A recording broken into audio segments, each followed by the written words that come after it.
Hello बच्चों, कैसे हो। Welcome to global study with SK में आपका स्वागत है। आज 10th क्लास बायोलॉजी का चैप्टर है आनुवांशिकता एवं जैव विकास के बारे में डिस्कस करेंगे। पहला टॉपिक है वंशागति और भिन्नता के बारे में हम जानेंगे।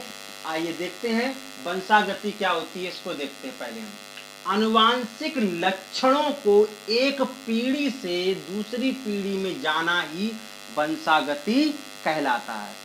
आनुवांशिक लक्षण कौन से? मान लीजिए ये माता पिता है, ठीक है, और मान लीजिए ये जो है लंबे हैं और इनकी आंखें कंजी हैं। मान लीजिए इनके पिता की आंखें कंजी हैं, तो जो संतति जो उत्पन्न होगी हो सकता है उसकी आंखें कैसी हो, कंजी, उसकी आंखें भी कंजी हों। ये लंबे हैं तो इनकी भी लंबाई अच्छी खासी हो। जरूरी नहीं कि माता पिता लंबे हों तो संतान लंबी हो सकता है। इनके दादा अगर लंबे हैं और माता पिता अगर मान लो थोड़े हाइट कम रहे तो भी ये संतान, यानी कि आनुवांशिक लक्षण दादा परदादा नानी नाना से भी आ सकते हैं। यानी कि पुरानी पीढ़ी से दूसरी पीढ़ी में ही जाना, इन लक्षणों का स्थानांतरण होना, यही कहलाता है आनुवांशिकता। ठीक है, आनुवांशिक लक्षणों को एक पीढ़ी से, है ना, एक पीढ़ी से दूसरी पीढ़ी में जाना ही वंशागति कहलाता है। ठीक है, समझ गए। ऐसे लक्षण जो हमारी पुरानी पीढ़ी में थे वो अब की जनरेशन में दिखते हैं। वो लक्षण, ये गति जो है ना, वंशागति लक्षणों का जो जाना ही क्या कहलाता है, वंशागति कहलाता है। समझ गए। आगे देखते हैं भिन्नता क्या है, इसको हटा देते हैं। क्या भिन्नता है ये देखते हैं।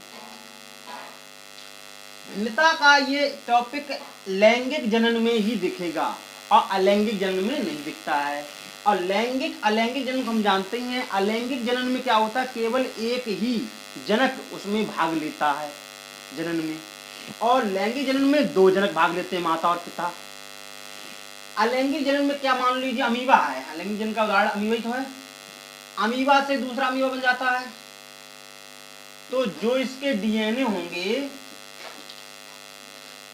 वही डीएनए इसमें चले गए होंगे, तो कोई भी बदलाव नहीं हुआ होगा। लेकिन हम लैंगिक जनन में क्या होती है, भिन्नता पाई जाती है। कैसे देखते हैं। मान लीजिए नर है, ये मादा है। नर के डीएनए और मादा के डीएनए, जब ये इनके युग्मक जब बनते हैं, नर युग्मक और मादा युग्मक जब हाँ, तो देखते हैं ये नर युग्मक और ये मादा, इसके डीएनए और इसके डीएनए, जब ये दोनों ये डीएनए जब मिलेंगे तो ये क्या, ये बनाएगा नर युग्मक बनेगा और ये मादा युग्मक। ठीक है, जब ये मिलेगा तो युग्मनज बनेगा, और जो युग्मनज बनेगा तो इसके भी डीएनए इसमें मिल रहे होंगे, इसके भी डीएनए मिलेंगे, तो जो ये डीएनए जो बनेगा इसमें भिन्नता पाई जाएगी, क्योंकि ये मिश्रण होगा, है ना। माता पिता के युग्म जो डीएनए का मिश्रण होगा। जो संतति जो उत्पन्न होती है, जो संतति जो उत्पन्न होगी उसमें भिन्नता पाई जाएगी, ना इनके जैसी होगी ना इनके जैसी होगी, ये मिला जुला रूप होगा। ठीक है, तो भिन्नता क्या है, जीवधारियों के बीच पाए जाने वाले अंतर को ही भिन्नता। हमें सभी जीवधारी, सभी लोग एक जैसे नहीं दिखते, सब लोगों की जो है बोली एक जैसी नहीं होती है। ये क्या है, भिन्नता है। ये क्यों, ये डीएनए की वजह से पाई जाती है। ठीक है, आइए आगे देखते हैं।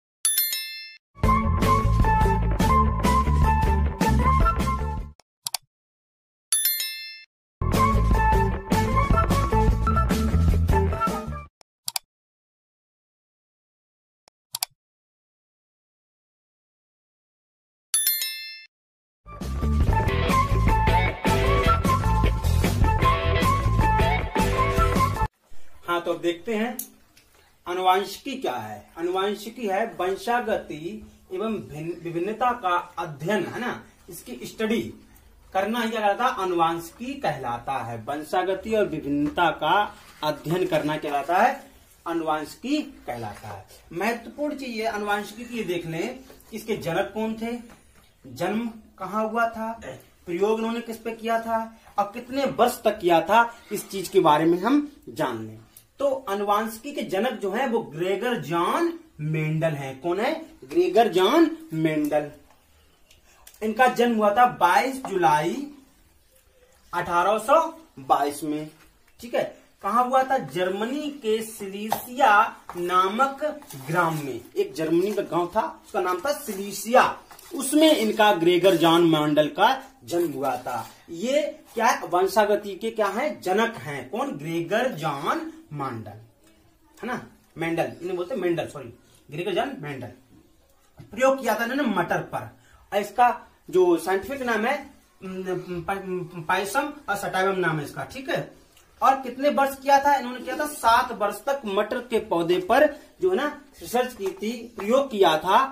ठीक है, वंशागति के बारे में जानने के लिए।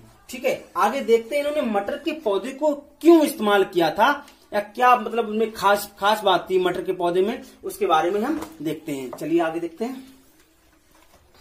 तो बच्चों देखते हैं कि मेंडल ने मटर के पौधे को क्यों जो है चुना।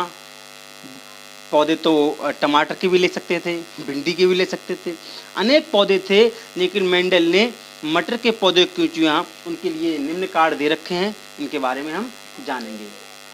पहला कारण है, मटर एक वर्षीय पौधा होता है। मटर का पौधा 1 वर्ष में बड़ा होता है, यानी कि आप उसको आसानी से 1 वर्ष में आप देख सकते हो, जो भी उसके बड़ा होगा, कैसे बड़ा होगा, क्या क्या उसमें गुण होंगे, क्या क्या फूल आएंगे, क्या सब आप 1 वर्ष में देख सकते हो, यानी कि 1 वर्ष में आप उसकी स्टडी आसानी से कर सकते हो। मटर को बगीचे में आसानी से उगाया जाता है, इसके लिए कोई बहुत बड़ी चीज़ नहीं चाहिए, आप बगीचा में आराम से इसको उगा सकते हैं मटर पौधे। ये सबसे बड़ी ना, ये इन सहूलियत की वजह से इसको चुना गया बगीचे में, और ये 1 वर्षीय होता है। ठीक है, तीसरा हम देखते हैं, इसमें विपर्यासी रूप उपस्थित होते हैं। कहने का मतलब ये है, मटर के पौधे कैसे होते हैं? लंबे वाले होते हैं, कुछ बौने होते हैं, तो अनेक ना विपर्यासी रूप इसमें मटर के पौधे में पाए जाते हैं, इसलिए इस मटर के पौधे को चुना। चौथा पॉइंट देखते हैं, मटर का पौधा उभयलिंगी होता है। उभयलिंगी यानी कि मटर में नर तथा मादा दोनों गुण पाए जाते हैं। नर तथा मादा दोनों गुण किसमें पाए जाते हैं? मटर में पाए जाते हैं, यानी कि एक ही पौधे के अंदर नर तथा मादा गुण पाए जाएंगे। फीमेल और मेल दोनों गुण किसे एक ही इसके फ्लावर्स के अंदर आसानी से पाए जाएंगे, एक ही। ठीक है, इसलिए कैसा मटर एक उभयलिंगी पौधा है। कैसा? उभयलिंगी पौधा है मटर। आगे देखते हैं, मटर में स्वपरागण होता है। स्वपरागण जब उभयलिंगी होगा तो स्वपरागण होगा। देखते हैं, कोई एक पौधा है मटर का, तो उसके पुष्प से ही परागकण उसके ही जो ना स्टिग्मा यानी कि स्त्री केसर पे पहुंच जाते हैं। परागकोश से परागण जो है कहाँ आते हैं? उसके ही स्त्री केसर पे, उसी पुष्प पे पहुंच जाते हैं, यानी कि ये खास बात थी, इसमें स्वपरागण होता है मटर के पौधे में। ठीक है, दूसरा छठा क्वेश्चन देखते हैं, मटर का पौधा एक पीढ़ी में अनेक बीज उत्पन्न करता है। एक बार जो उड़ता है तो उन्हें अनेक बीज उत्पन्न होते हैं, ये हम जानते हैं। जो अंदर मटर जो निकालते हैं वो भी क्या बीज है। तो मटर का पौधा एक पीढ़ी में अनेक बीज उत्पन्न करते हैं। तो ग्रेगर जॉन मेंडल ने इन सब गुणों के कारण जो ना इस मटर के पौधे को चुना अपने जो ना अनुवांशिकी का अध्ययन करने के लिए। आप लोग एग्जाम में ये सब नोट्स के रूप में लिख लेंगे और ये लिख के आएंगे तो आपको पूरे के पूरे नंबर मिलेंगे 100%। आप चाहो तो इसका आप नोट कर सकते हैं। ठीक है, आइए बच्चों हम डिस्कस करते हैं। मेंडल ने 7 लक्षण वाले पौधे को चुना, है ना। मेंडल ने जो है 7 लक्षण वाले पौधे को चुना, तो वो लक्षण 7 क्या क्या हैं उनके बारे में हम बात करते हैं। तो लक्षण इस तरफ दिए गए, फिर प्रभावी हैं, अप्रभावी। ठीक है, इनके बारे में हम देखेंगे। पहला लक्षण है लंबाई, है ना। तो लंबाई में क्या है? एक तो लक्षण दिया ना लंबा, दूसरा लक्षण दिया था बौना। ठीक है, एक दिया था लंबा और दूसरा लक्षण है बौना, या तो लंबा होगा या बौना होगा। फिर दिया बीज के आकार के आधार पर, या तो गोल होगा, है ना, गोल, या फिर होगा झुर्रीदार ऐसा। झुर्रीदार होगा, झुर्रीदार। बीज का आकार, बीज का रंग कैसा होगा, पीला होगा या हरा होगा, ठीक है। पुष्प का रंग, पुष्प का रंग कैसा होगा, बैंगनी होगा या सफेद होगा, ठीक है। पुष्प की स्थिति कैसी होगी, अच्छी होगी या अंत्य होगी, अच्छी है या अंत्य होगी, ठीक है। फली का रंग कैसा होगा, जो फली होगा उसका रंग कैसा होगा, या तो हरा होगा या तो पीला होगा। फली का आकार कैसा होगा, या तो फूली हुई होगी या फिर सिकुड़ी हुई होगी। ये 7 लक्षण हैं जो मेंडल साहब ने यूज किए थे, या उनको जो है इसके आधार पर, जो लक्षणों के आधार पर पौधे को चुना था, ठीक है। एक बार फिर देख लो, लंबाई के आधार पर या तो लंबा होगा या बौना होगा। बीज का आकार कैसा होगा, गोल या झुर्रीदार होगा। बीज का रंग कैसा होगा, या तो पीला या हरा होगा। पुष्प का रंग कैसा होगा, बैंगनी कलर का पुष्प होगा या फिर सफेद कलर का पुष्प, है ना। क्योंकि अब देखो सफेद क्या है, अप्रभावी जो होगा वो सफेद होगा, ठीक है। ऐसे आप देखते हैं। फली का रंग कैसा होगा, जो प्रभावी होगा वो हरा फली का रंग होगा, अप्रभावी होगा वो कैसा होगा, पीला होगा। फली का आकार कैसा होगा, फूली हुई, प्रभावी होगा तो फूली हुई, और अप्रभावी होगा तो सिकुड़ी हुई। इसी प्रकार हम इसको देख सकते हैं। हाँ, तो इस प्रकार से ये टॉपिक कंप्लीट हुआ।